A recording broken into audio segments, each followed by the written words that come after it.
Cumprimento a amada igreja, gloriosa paz de nosso Senhor e Salvador Jesus Cristo. Amém. Nós estamos na lição de número 14, Deus julgou o mundo através do dilúvio. Nós vimos na aula anterior e nas aulas anteriores de que a humanidade estava dividida em dois grupos: a linhagem de Caim e a linhagem de Adão.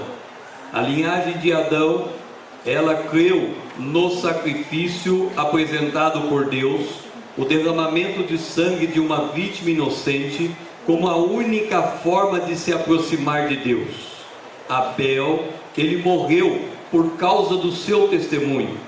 Nós vimos depois que os filhos de Adão, Enoque, Sete e todos eles, ainda que o texto não esteja declarando de que eles realizaram aquele sacrifício, declararam um passo a mais. Nós vimos que no caso de entre Enoque e Sete se começou a invocar a Deus, mas eles fizeram o sacrifício inicial. Nós vimos que lá em Enoque andou com Deus, mas para que ele pudesse ser apresentável a Deus, ele fez o sacrifício inicial. Nós vimos também que Adão pôde testemunhar a toda a sua geração, à exceção de Noé.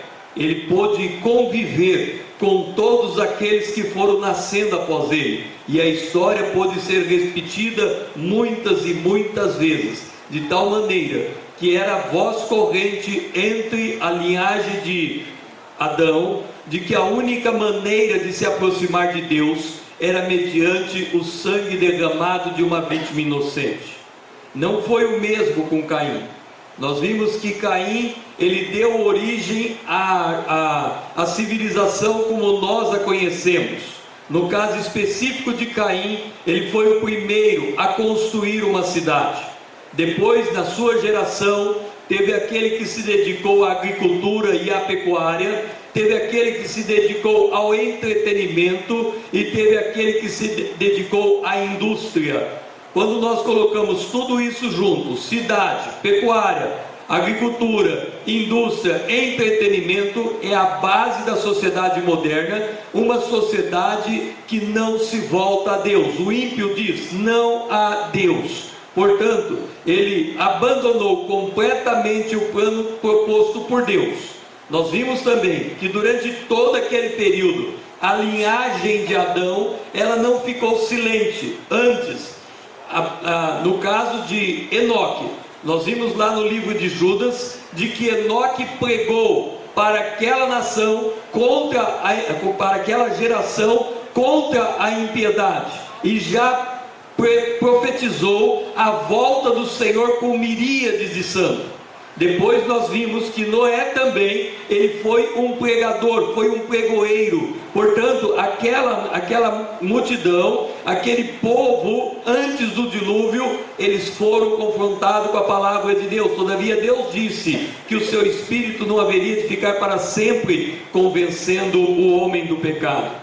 Nós falamos também muito rapidamente sobre a extensão do pecado e fizemos um paralelo entre o que aconteceu no dilúvio, antes do dilúvio. Os filhos de Deus viram as filhas dos homens, um paralelo com a década de 60, quando há a liberação sexual no mundo todo. E depois nós fizemos uma relação de que o resultado desse tipo de situação repercutiu 30 anos depois, na década de 90, tal como no tempo de Noé, que os que foram gerados daquele tipo de relacionamento se tornaram os valentes da antiguidade.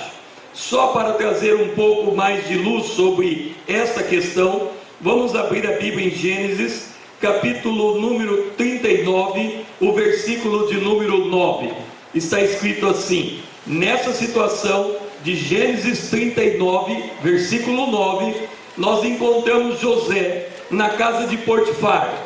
Nós encontramos a mulher de Potifar fazendo uma proposta para ficar com José naquela noite. Olha a resposta que ele entregou àquela mulher: ninguém é maior do que eu nesta casa, e nenhuma outra coisa Potifar me vedou, senão a ti, mulher de Potifar, porquanto tu és a sua mulher. E aí olha o que ele acrescenta como comentário: como pois faria eu tamanho mal e pecaria contra Deus? No livro de Levítico, nós vamos estudar no futuro, há pecados que têm um nível de reflexo maior. O pecado do rei afeta muito mais pessoas do que o pecado do sacerdote. O pecado do sacerdote afeta muito mais do que o pecado do povo. Para cada um, no seu nível de influência, há de Deus ou um juízo, ou há de Deus um sacrifício para que seja perdoado. Mas aqui José declarou: como eu cometeria tamanho mal? E agora, na continuidade, nós vamos ver como Deus examina toda a situação do pecado se multiplicando sobre a face da terra. Vamos abrir nossas Bíblias no livro de Gênesis, capítulo 6, e nós vamos ver o versículo 5. Está escrito assim: viu o Senhor que a maldade do homem se havia multiplicado na terra, e que era continuamente mal todo o desígnio do seu coração. No versículo 12, ainda do mesmo capítulo, nós vemos também: viu Deus a terra, e eis que estava corrompida, porque todo ser vivente havia corrompido o seu caminho na terra. Então, no versículo 5 nós temos: viu o Senhor, e no 12º, viu Deus a terra. O nosso tema, a nossa parte é: Deus viu o mundo incrédulo e o seu pecado. Então, irmãos, Deus tudo vê, Deus sabe todas as coisas. Deus conhece o desígnio do nosso coração, as intenções do nosso coração. Então Deus está vendo o tempo todo a iniquidade do povo. E nesses 120 anos de Noé, em que Deus estava dando oportunidade ao povo, Deus estava estendendo a sua misericórdia e sofrendo pela iniquidade do povo. Então ninguém pode esconder-se de Deus. O Salmo capítulo 11, versículo 4 diz assim: o Senhor está no seu santo templo, nos céus tem o Senhor o seu trono, os seus olhos estão atentos, as suas pálpebras sondam os filhos dos homens. Olha que coisa tremenda, irmãos. Em Hebreus 4:12 nós temos também: não há criatura que não seja manifesta na sua presença, pelo contrário, todas as coisas estão descobertas e patentes aos olhos daquele a quem temos de prestar contas. Amém? Então nós sabemos que Deus vê todas as coisas, que Deus sabe de tudo. E no texto ainda do capítulo 6, versículo 6, nós temos a seguinte fala: então se arrependeu o Senhor de ter feito o homem na terra, e isso lhe pesou no coração. Na verdade, irmãos, como a gente viu que Deus, Ele sondou os corações, e Ele viu a maldade, a iniquidade da humanidade. Então, o contexto da vida dos homens daquela época era o seguinte: a raça humana, ela cresceu muito. E também, não só em número, mas em maldade também. O povo cresceu, o povo se multiplicou, e também multiplicaram-se as maldades, a iniquidade. Deus havia outorgado a eles, dado a eles, dádivas aos antediluvianos, mas eles usaram a generosidade de Deus, trazendo glória para si mesmos. E eles procuraram então satisfazer os desejos e o orgulho dos seus corações. E eles tiveram algumas práticas que eu vou citar agora, rapidinho, porque são muitas coisas que eles fizeram, mas dentre as quais eu quero citar: construíram altares para os seus ídolos, tinham prazer em destruir os animais, introduziram a poligamia na família, na sociedade. Havia crimes e misérias que aumentaram rapidamente, praticavam a violência contra a mulher, olha só, praticavam a violência contra a mulher. E os pobres eram oprimidos. E a justiça, então, naquela época, foi lançada ao pó. A justiça estava no chão. Então, e o clamor dos oprimidos chegou aos ouvidos do Senhor. Então, Deus se arrependeu, está escrito, o Senhor se arrependeu de ter feito o homem. Mas esse texto aqui, que até eu me procurei deter mais, nessa frase, então se arrependeu o Senhor de ter feito o homem, parece que esse texto conflita-se com outros textos que nós já conhecemos. Aquele, por exemplo, Deus não é homem para que minta, e nem filho do homem para que se arrependa. Isso está em Números 23, 19. E também, a glória de Israel não mente e nem se arrepende. Está prestando atenção como que é? Parece que há um paradoxo aí. E tem um texto também que ele fala a respeito de si mesmo.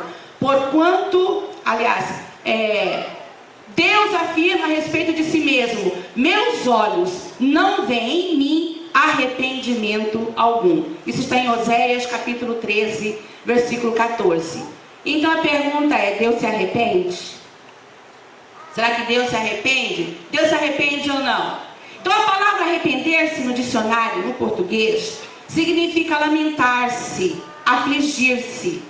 Mas eu particularmente gosto da tradução em inglês. Arrepender é ficar triste, encher-se de dor, ser ofendido. Eu acho que essa tradução aplica-se mais ao texto. Então a ideia central do texto é expressar uma tristeza profunda, um pesar em Deus pela humanidade. Não é no sentido de equiparar Deus com o ser humano, não é nesse sentido. O texto ele não pressupõe a falta de conhecimento prévio da parte de Deus, como se Deus arrependeu porque ele não sabia o que ia acontecer. Não é nesse sentido, mas na verdade é um lamento de Deus pela iniquidade, pelo pecado, um lamento de Deus pela humanidade.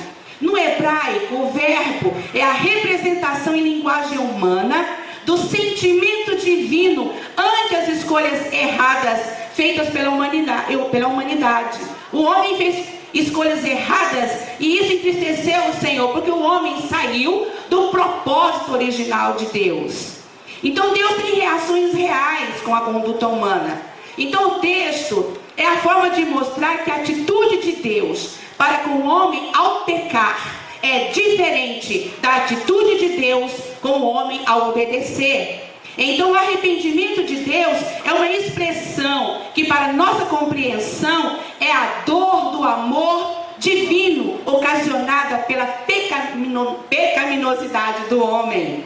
Então o homem era continuamente mau. Isso está em Gênesis capítulo 6, versículo 6, que é um contraste com Gênesis 1:31, quando nós encontramos que Deus diz que ele fez tudo bom. Então essa oposição, essa dualidade nos faz imaginar o pesar no coração de Deus ao ver um quadro da humanidade tão distante do seu plano original. Então Deus vê e lamenta a iniquidade da humanidade. E aí, irmãos, ele esticou a sua misericórdia, mas os homens não atentaram para isso. E continuando, nós vamos ver então, Deus decide destruir então a humanidade. Eu quero que você abra a Bíblia, a palavra de Deus, em Gênesis 6,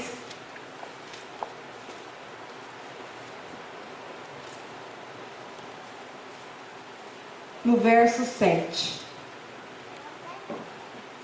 O texto diz assim: e disse o Senhor: farei desaparecer da face da terra o homem que criei, o homem, o animal, os répteis e as aves dos céus, porque me arrependo de os haver feito.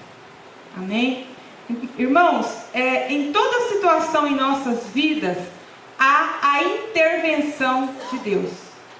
Deus é um Deus que intervém para mudar toda e qualquer circunstância. E nesse caso específico aqui, a maldade do homem, o agir do homem, tudo aquilo que o homem estava fazendo, fez com que Deus então tivesse o desejo para que aquela humanidade, aquele povo que estava profanando a Deus, fazendo tudo aquilo que contrariava a vontade do Senhor, fosse então desaparecido da face da terra. Porque, irmãos, uma coisa nós não podemos esquecer: aquilo que Deus promete, Ele cumpre. Aquilo que Deus fala vai acontecer. E dessa forma, nós podemos ver anteriormente aqui, por tudo que nós já aprendemos, que Deus disse que se o homem comesse do fruto que não deveria comer, da árvore, qual seria a sentença? Morte. E o homem comeu e a sentença ela foi executada. Deus cumpriu a sentença. Aquilo que ele disse que iria fazer, ele fez. Quando nós vimos Abel e Caim, Deus estabeleceu uma forma de adoração, uma forma de sacrifício. E quando então Caim ofereceu um sacrifício diferente, um sacrifício que ele estabeleceu como sendo correto, e não o sacrifício que Deus havia estabelecido como correto, Deus rejeitou então o sacrifício de Caim, que gerou toda aquela contenda, gerou a morte de seu irmão, porque ele matou o seu irmão. Então, irmãos, nós podemos ver que o nosso Deus é um Deus que ele intervém, e nesse caso a intervenção seria e foi a destruição do povo, a destruição do gênero humano, não só do povo, mas dos animais e de tudo aquilo que existia na face da terra. Mas Deus, como é um Deus bom, um Deus maravilhoso, ele é um Deus que dá oportunidade ao homem, para que o homem possa então se arrepender do seu pecado. E algo tremendo e algo maravilhoso é que Deus deu a sentença: eu vou destruir. Nós vamos ver mais à frente pelos que me seguirão, que Deus disse que ia mandar chuva e que iria então destruir toda a humanidade. Mas Deus estabeleceu então 120 anos para que houvesse o que ele havia estabelecido que iria acontecer. A sentença foi dada, mas Deus deu um tempo. Enquanto Noé construía a arca, pregava a palavra, o povo teve a oportunidade. Aí nós podemos ver, irmãos, a longanimidade de Deus. E é isso que eu quero demonstrar para você nesta noite. Hoje nós estamos vivendo um tempo onde nós temos visto tantas coisas não diferentes dos dias de Noé. Mas Deus também tem sido longânimo, Deus tem sido misericordioso para conosco. E no tempo de Noé, eu quero que você preste bem atenção. O pecado do gênero humano, naquele período, Deus disse que ia fazer o quê? Destruir. Mas o nosso Deus, ele é um Deus longânimo.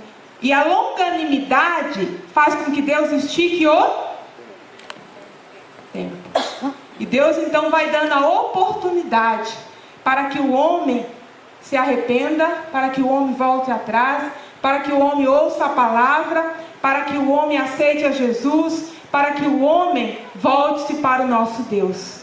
Mas nós temos um Deus que é longânimo, que ele é misericordioso, mas que ele é juiz. E vai chegar um dia que ele vai executar a sentença. Ele vai executar a sentença, assim como ele fez no dia de Noé.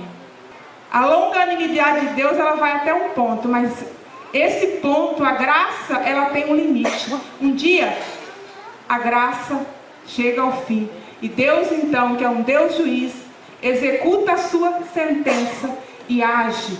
Porque ele é um Deus que cumpre o que ele promete. Ele é um Deus que cumpre aquilo que ele prometeu em fazer. Isso em todos os momentos, em todas as épocas. E o nosso Deus é um Deus que não mudou.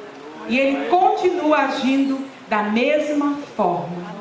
Eu quero que você abra a Bíblia, a palavra de Deus, para nós finalizarmos aqui. Só para demonstrar o que eu fiz, abre 1 Pedro 3,20. O texto diz assim: os quais, noutro tempo, foram desobedientes quanto à longanimidade de Deus, guardava nos dias de Noé, enquanto se preparava a arca, na qual poucos, a saber, 8 pessoas foram salvas através da água. Então, nesse período houve o quê? A longanimidade. Agora passa só 2 Pedro 2:4. Ora, se Deus não poupou anjos quando pecaram, antes precipitando-os no inferno, os entregou a abismo de trevas, reservando-os para o juiz. Não poupou o mundo antigo, mas preservou a Noé, pregador da justiça, e mais 7 pessoas, quando fez vir o dilúvio sobre o mundo de ímpios. Então, o nosso Deus, ele executou a sentença, mas ele foi bom para com Noé, porque preservou a ele e a sua família. E nós vamos ouvir isso agora com a nossa irmã Sônia. Então, como a irmã Rosa acabou de dizer, Deus poupou a família de Noé e toda a sua família. Então, aqui nós temos 2 chaves. Um Deus que é amoroso e misericordioso. E temos uma outra chave, que o homem é incapaz de se salvar. E por causa desse homem, Noé, uma família toda foi preservada. Nós vamos ler em Gênesis 6:9. E eis a história de Noé. Noé era um homem justo e íntegro entre os seus contemporâneos. Noé andava com Deus. Noé era justo, diz aqui a palavra, e íntegro. Mas a Bíblia não diz que não há nenhum homem justo sequer? Não é que diz lá em Romanos 3:10? Então, o que foi que justificou Noé? Com efeito, quase todas as coisas, segundo a lei, se purificam com sangue. E sem derramamento de sangue, não há remissão. Então, por meio do sangue derramado de uma vítima inocente, mediante a fé na promessa. Então, o que foi que agradou a Deus em Noé? Vamos voltar lá em Gênesis, novamente, Gênesis 6. Porém, Noé achou graça diante de Deus. A nossa irmã Giovanice citou todas as coisas que aconteciam naquela época, os pecados que os homens cometiam naquela época. Porém, Noé achou graça diante de Deus. Por quê? Noé, ele ouviu a palavra, creu, desde que os seus pais foram passando para ele, e ele cumpriu a palavra de Deus, ele pregava a palavra de Deus, buscava a Deus, clamava a Deus. Então por isso ele achou graça. Não que ele tinha sido diferenciado dos outros homens, mas é porque ele buscava a Deus, e por causa da fé de Noé, ele achou graça diante de Deus. Então, Noé deu ouvido a Deus, ele se arrependeu, confiou em Deus e ele foi aceito por Deus. Aleluia. E é assim que nós alcançamos a salvação, né, irmãos? É ouvindo a Deus, nos arrependendo e confiando em Deus. Então, é uma coisa assim, bem interessante, que nós estávamos ali estudando a palavra e que isso pegou bem forte para nós, assim. É confiança, a confiança em Deus em todo momento. Então é isso que agrada o coração de Deus. É nós ouvirmos a sua palavra, aplicá-la em nossas vidas e confiar plenamente no Senhor. Se até aqui nós vimos que a graça é a revelação de Deus pela sua bondade, pela sua misericórdia aos pecadores indignos, ela está acessível a todos? Se ela está acessível a todos, de que forma nós chegamos até ela? Vamos abrir a nossa Bíblia lá em Gênesis 6:17 e vamos ver que especial tinha esse homem, o que fez Noé se agradar, o que fez Deus se agradar em Noé. A gente viu aqui já, desde que a Jo e a irmã, por último a irmã Sônia disse, havia algo especial nesse homem. Era um homem obediente, Mas obediência só agrada ao nosso Deus? Vamos ver lá. Em Gênesis 6:17, diz assim: porque estou para derramar águas em dilúvio sobre a terra, para consumir toda a carne em que há fôlego de vida debaixo dos céus. Tudo o que há na terra perecerá. Imagina Deus falando com Noé: Noé, chega aqui, vai chover. Até então nós aprendemos aqui em lição anteriores que até então o povo não conhecia a chuva. Apenas uma fina camada de neblina regava a vegetação. O povo não conhecia. Então você imagina Noé diante dessa situação. Como será que ele recebeu essa fala de Deus para com ele? Será que Noé duvidou? Até aqui, será que Noé duvidou do que Deus tinha dado essa tarefa para ele? A Bíblia diz que ele em momento algum duvidou e demonstrou isso quando Deus lhe deu a tarefa lá em Gênesis 6,14. Vamos ler, Gênesis 6,14. Deus o chamou e disse assim: faze uma arca de tábuas de cipreste, nela farás compartimentos e a calafetarás com betume por dentro e por fora. O nosso Deus, nós vimos até aqui que o nosso Deus é um Deus de plano. Ele é um Deus bondoso, misericordioso, mas é um Deus que planeja tudo para o seu povo. O nosso Deus, quando nos dá a tarefa, Ele não nos dá para que nós façamos pela nossa conta. Se assim fosse, ele teria aceitado o sacrifício de Caim. O nosso Deus, Ele nos dá plano, mas Ele nos dá de que forma nós vamos executar e o que nós vamos executar. A prova está aqui. Ele deu a Noé tarefa para construir a arca, mas Ele deu medidas precisas. Ele deu o modo de fazer e o material que Ele iria utilizar. Nós vimos até aqui. Então o nosso Deus, Ele é um Deus que Ele tem plano para o seu povo. E Noé, quando Deus disse aí para ele, quando Deus o chamou e deu essa tarefa, será que mais uma vez ele duvidou? Ou será que ele viu dificuldade? Não. Noé simplesmente saiu para executar a tarefa que Deus lhe havia confiado. Seguiu a instrução tal qual Deus havia dado a ele. A Bíblia fala que a arca construída por Noé era imensa. Nós tentamos fazer a conversão dela para as medidas atuais, conhecidas nossas hoje. Imagina a grandiosidade dessa obra construída por um homem que tinha algo especial nele que agradava o coração de Deus. E nós pesquisamos mais ainda que caberia dentro dessa arca cerca de 522 veículos de passeio ou 125 mil ovelhas e por aí vai. Então imagina o tamanho dessa arca sendo construída num lugar onde nunca havia chovido.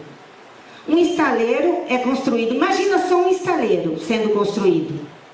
Agora imagina a arca, o tamanho, para um homem que até então não tinha visto chuva e nem o povo que ali cercava tinha visto. Então você imagina o quanto esse homem foi chacoteado, foi zombado, mas em momento nenhum ele voltou atrás. Ele seguiu as instruções que o Senhor tinha dado a ele. Revela aí algo especial que agrada o coração de Deus. O Senhor quer que o seu povo o ouça, que esteja ligado a Ele, para quando Ele falar. Noé tinha isso. Noé estava ligado a Deus quando falava. Ele ouvia Deus, como a irmã Sônia acabou de dizer aqui. Ele ouvia Deus. Esse é uma qualidade de quem quer se achegar a seu Deus. Estar atento ao teu falar. Noé seguia as instruções de Deus. Simplesmente por obedecer? Não. Noé confiava em Deus.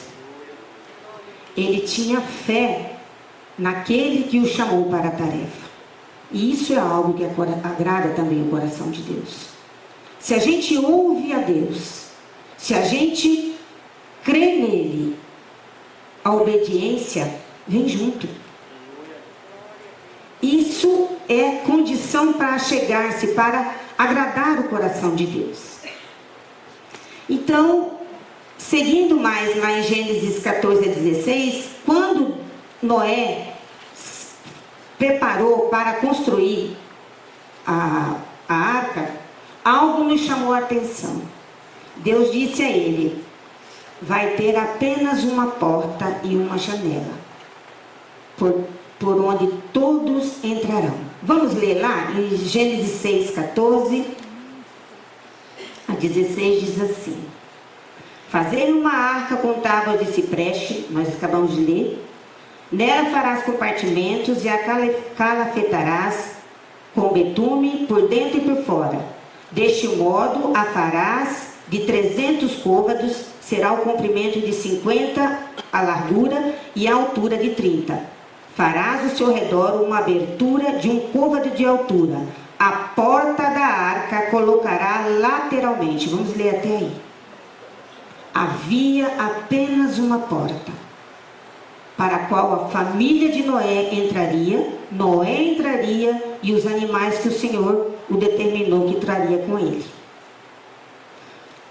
Quando a gente lê esse versículo, nos reporta o que viria.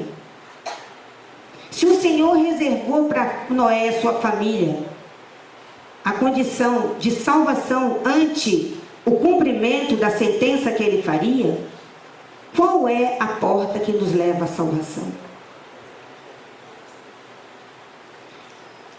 Se todos têm acesso, qual a condição para tê-la?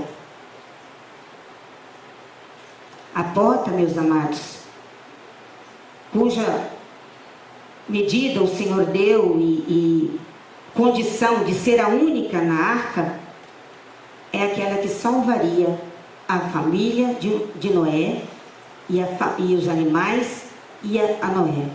Não é diferente com você e comigo hoje. A graça, ela é um favor imerecido, está acessível a todos, mas o Senhor dá condição para aceitá-la. Não é porque eu quero, é porque o Senhor quer, porque Ele é soberano, porque Ele é misericordioso, porque Ele é bondoso. A janela, qual o significado da janela? Foi pela janela que ele soltou a pomba, foi pela janela que a pomba trouxe de volta, né, o galinho, simbolizando que a água já havia baixado. É pela janela que é possível se olhar para o céu e dizer: olha, pelo Espírito Santo de Deus, é por aí que vem o nosso socorro. Amém? Então agora chegou o grande momento, né? O povo rejeitou a graça de Deus, permaneceram endurecidos. Então Deus agora manda Noé entrar na arca. Gênesis 7, 1. Depois disse o Senhor a Noé: entra tu e toda a tua casa na arca, porque tenho visto que tu és justo diante de mim nesta geração. Irmãos, esse versículo aqui deixa claro agora a ordem final de Deus, mandando que Noé entrasse na arca. Seria muito bom, né, se a gente pudesse ler aqui e perceber que Deus falou: entre você, a sua família e mais essas tantas milhares de pessoas. Mas foi apenas Noé e a sua família que entrou na arca. Então, isso aí foi o resultado de Noé haver confiado inteiramente em Deus. Amém?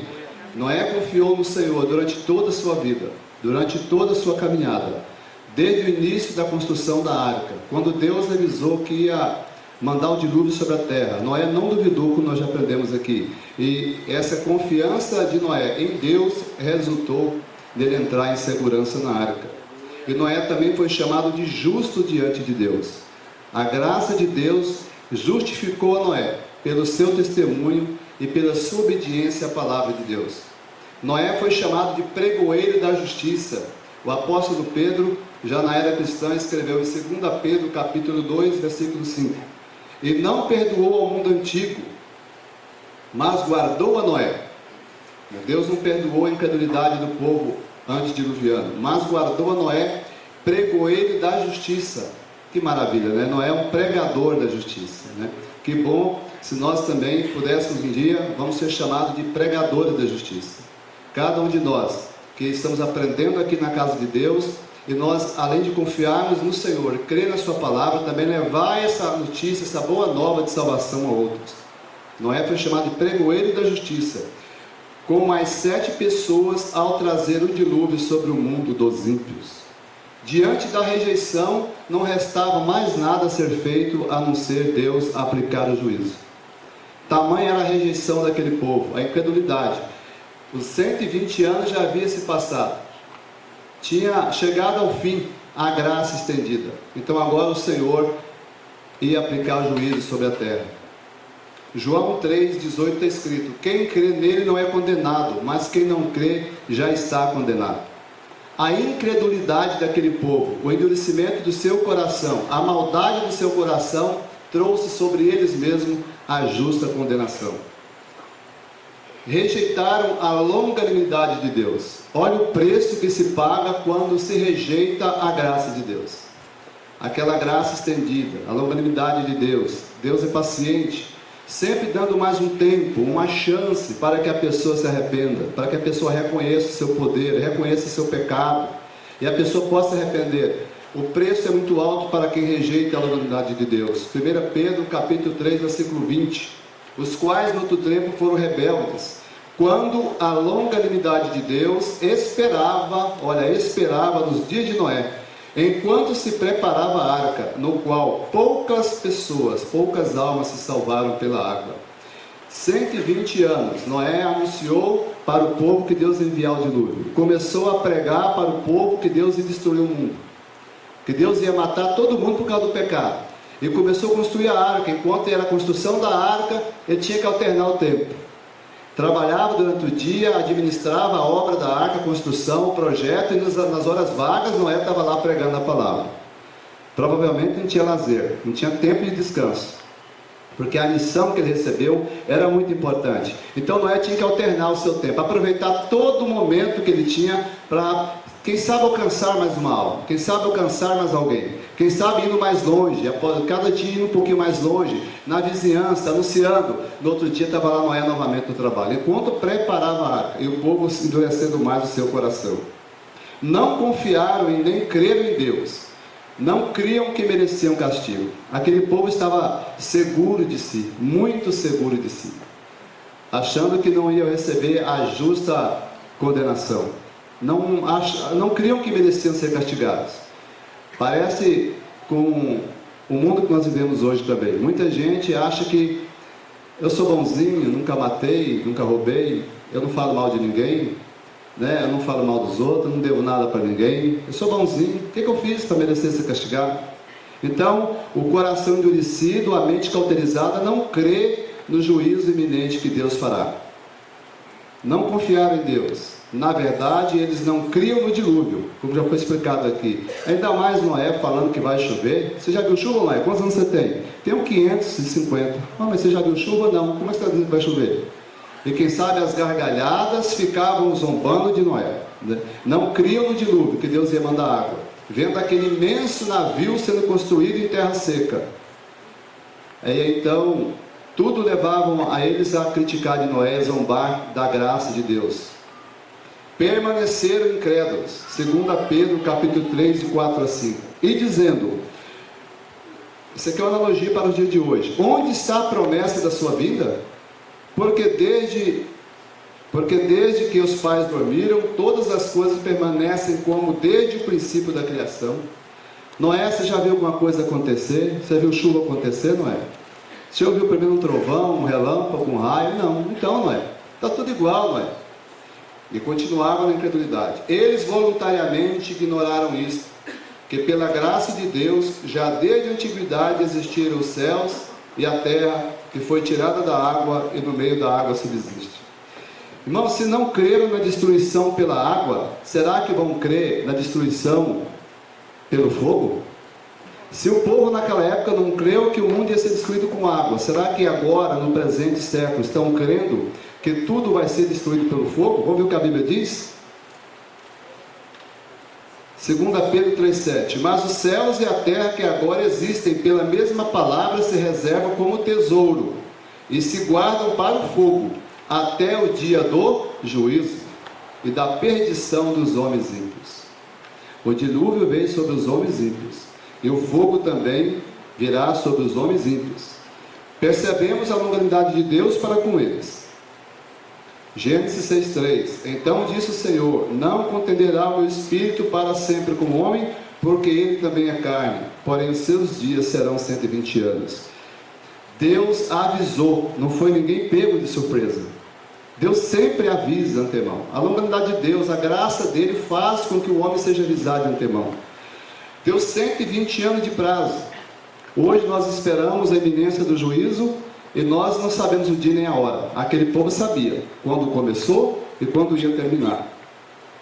Ninguém chegou a ter 1000 anos, mas chegaram perto.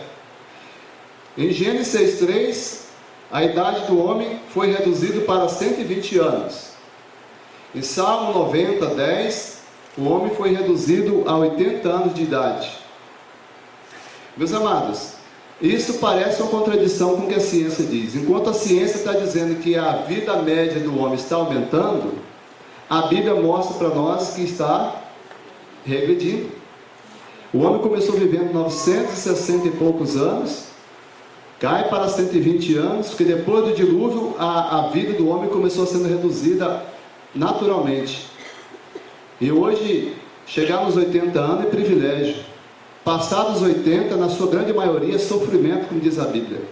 Mas a ciência diz que o homem vai voltar a viver muitos anos.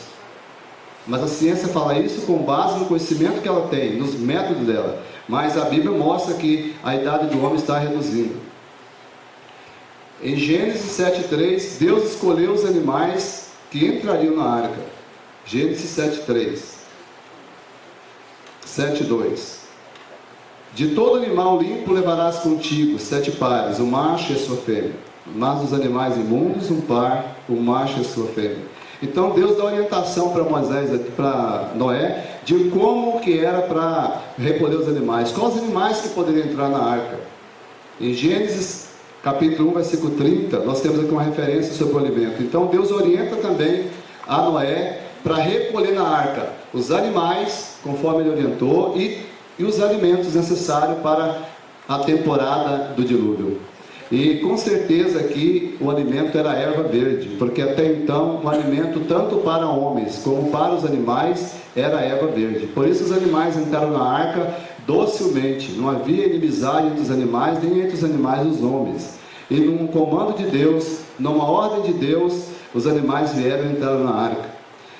Gênesis 7,5. Noé obedeceu a Deus e foi salvo, e fez Noé conforme a tudo que o Senhor lhe ordenara. Gênesis 7,5. Que bom obedecer a Deus. Amém? Irmãos, algumas coisas aqui, alguns pontos são frisados, e não é por acaso, né? Se vocês perceberem que nós estamos frisando alguma coisa muito, porque há importância nisso, né? Gênesis 7, 15, 16. Continuando aqui em Gênesis 7, 15 e 16. De toda carne em que havia fôlego de vida, entraram de 2 em 2 para Noé na arca. Eram macho e fêmea os que entraram de toda a carne, como Deus lhe havia ordenado. E o Senhor fechou a porta após ele. Nós vimos aqui, por tudo que foi falado, que as pessoas tinham uma grande dificuldade em acreditar em tudo aquilo que Noé pregava, tudo aquilo que Noé falava. Não raramente, quando eu evangelizo, eu escuto de pessoas, com muita frequência eu escuto de pessoas falando: não, mas esse Deus não vai ser tão mal assim como vocês pregam, como os crentes pregam, né? Eles sempre falam assim. E aí eu escuto muitas pessoas falando que haverá uma segunda chance. E aí a gente escuta, a gente olha os tempos de Noé, as pessoas não acreditando, não crendo que aquilo tudo ia acontecer. e realmente tudo era contra, as circunstâncias eram contrárias, né? As circunstâncias, como já foi dito aqui, eram totalmente contrárias àquilo que Noé estava falando. Então as pessoas não acreditavam. Aqui em Gênesis 7,15, nós percebemos que foi falado aqui também da porta, né? Que era apenas uma porta. Então era apenas um único caminho para salvar Noé, a sua família e todos os animais. Então era apenas um caminho. Só existia um caminho. Hoje nós conhecemos esse caminho, né? Nós temos apenas um caminho, apesar de que inventam vários, né? Mas nós sabemos que só existe um caminho para a salvação, para nos salvar da ira de Deus contra o pecado. Deus fechou a porta, Gênesis 7,16, a parte B, só a parte B aqui de Gênesis 7,16. E o Senhor fechou a porta após ele. Aqui eu quero chamar a atenção dos irmãos, que foi o próprio Deus quem fechou a porta.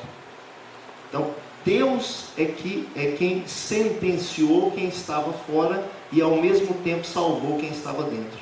Então, o mesmo Deus que entra com juízo, ele entra também com salvação. Então nós temos que entender que o nosso Deus, que é amor, ele também é juízo. Então, com um ato apenas, ele estava exercendo o amor dele, mas ele também estava exercendo o juízo. O tempo terminou, ninguém podia mais fazer nada. Então as pessoas que estavam para o lado de fora, elas não poderiam, não havia nada que elas pudessem fazer que pudesse mudar o que havia acontecido. Poderiam gritar, espernear, pelo amor de Deus, cadê aquela segunda chance que eu ouvi tanto, né? Eu ouvi as pessoas falar da segunda chance e não havia. Nada poderia mudar o que havia acontecido. O tempo havia terminado. Só dentro da arca havia salvação. Só dentro da arca havia salvação. Fora da arca não havia como escapar do juízo. Então era realmente uma sentença.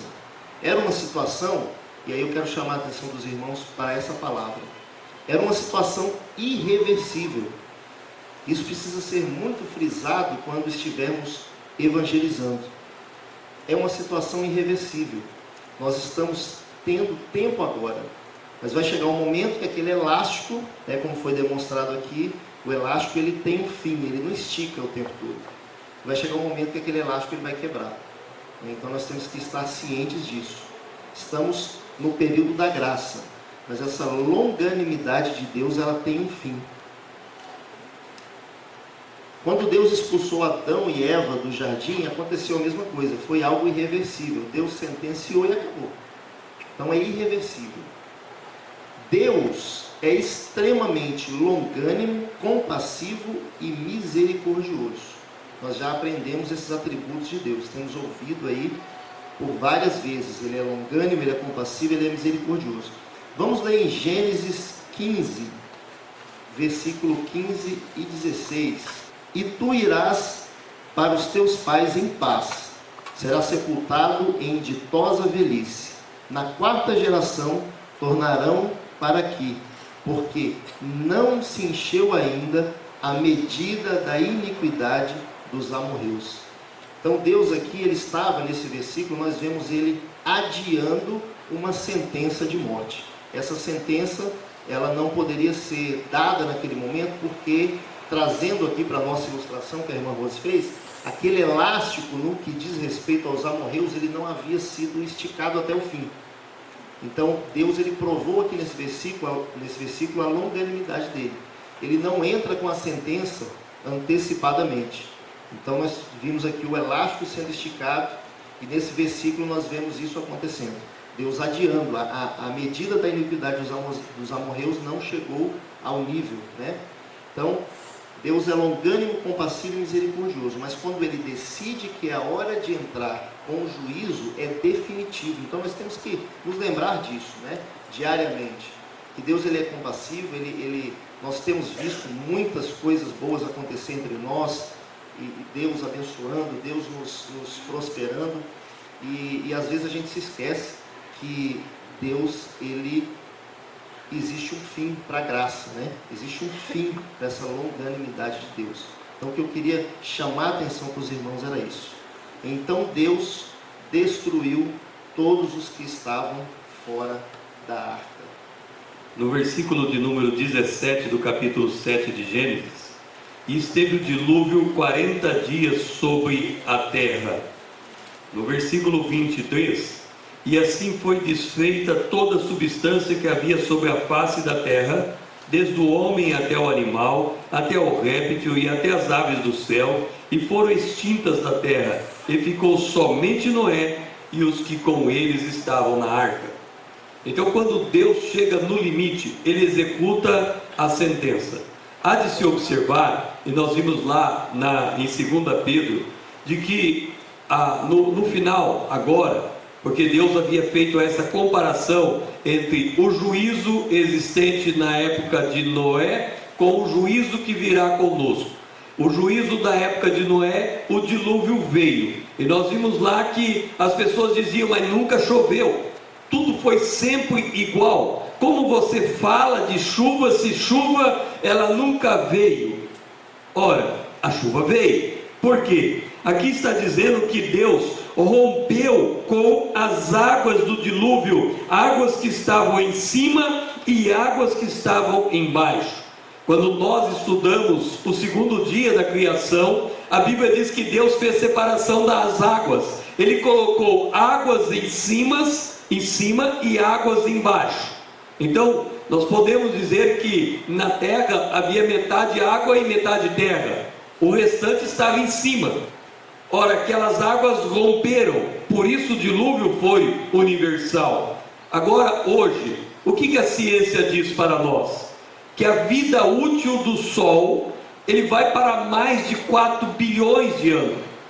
Então, se nós olharmos pelo que a ciência diz, o Sol ainda vai existir por mais 4 bilhões de anos. Portanto, a volta de Jesus poderia ser esticada por mais 4 bilhões de anos.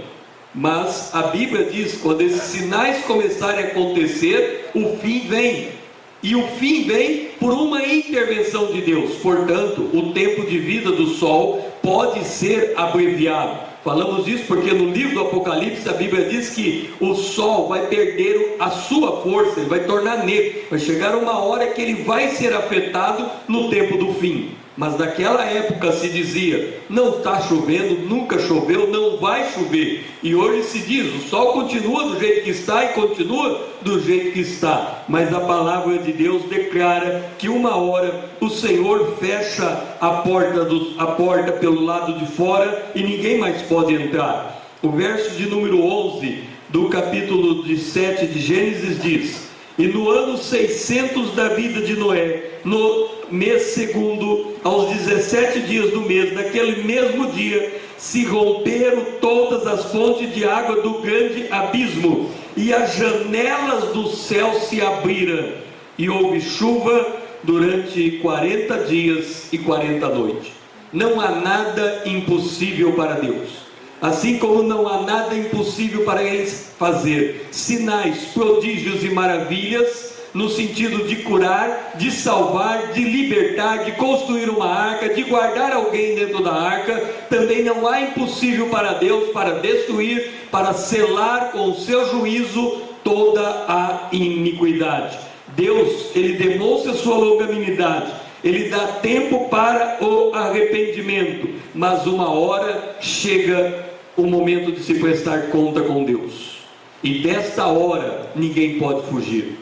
A Bíblia diz, se nós avançarmos no tempo, lá no livro de Apocalipse, no capítulo de número 20, dizendo do juízo final, capítulo 20, versículo 11, diz assim, e vi um grande trono branco, e o que estava sentado sobre ele, de cuja presença fugiu a terra e os céus, e não se achou lugar para eles. Nós vemos que no antigo, lá no momento, quando o sangue de Abel foi recebido pela terra, nós ficamos nos perguntando, a terra se tornou maldita por causa do homem. Quando Caim esfaqueou Abel, o sangue caiu sobre a terra. O que a terra poderia ter feito? Ela poderia ter dado um terremoto para dizer: eu não quero esse sangue comigo. Mas a Bíblia diz que ela recebeu o sangue. E agora, no juízo final, a terra sai correndo e deixa só os homens diante do trono de Deus para a sua prestação de conta. Então, esse texto de Noé, que nós encerramos agora, ele demonstra a longanimidade de Deus, mas também demonstra que há uma hora que a prestação de conta chega, e desta hora ninguém pode fugir, porque Deus fecha a porta pelo lado de fora. Amém? Nós estamos assim encerrando a nossa escola bíblica, e nós vamos fazer uma oração neste momento de agradecimento a Deus. Amado Deus e Pai, nós glorificamos e exaltamos o Teu nome, Senhor, porque o Senhor tem nos avisado acerca do Teu propósito de não perder ninguém, mas de salvar a todos aqueles que crerem em Ti. Ó Deus, que o Senhor dê-nos a condição de transmitirmos desta palavra a quem ainda não Te conhece, ó Pai, porque o tempo da graça está se aproximando do fim, Senhor. E quando chegar esta hora, assim como foi nos dias de Noé, também será, Senhor, nos nossos dias. A porta há de se fechar. Mas enquanto é dia, dá-nos, Senhor, a coragem, a ousadia para trabalharmos e anunciarmos a Tua palavra. É a nossa oração em nome de Jesus. Amém. Que o Senhor seja louvado.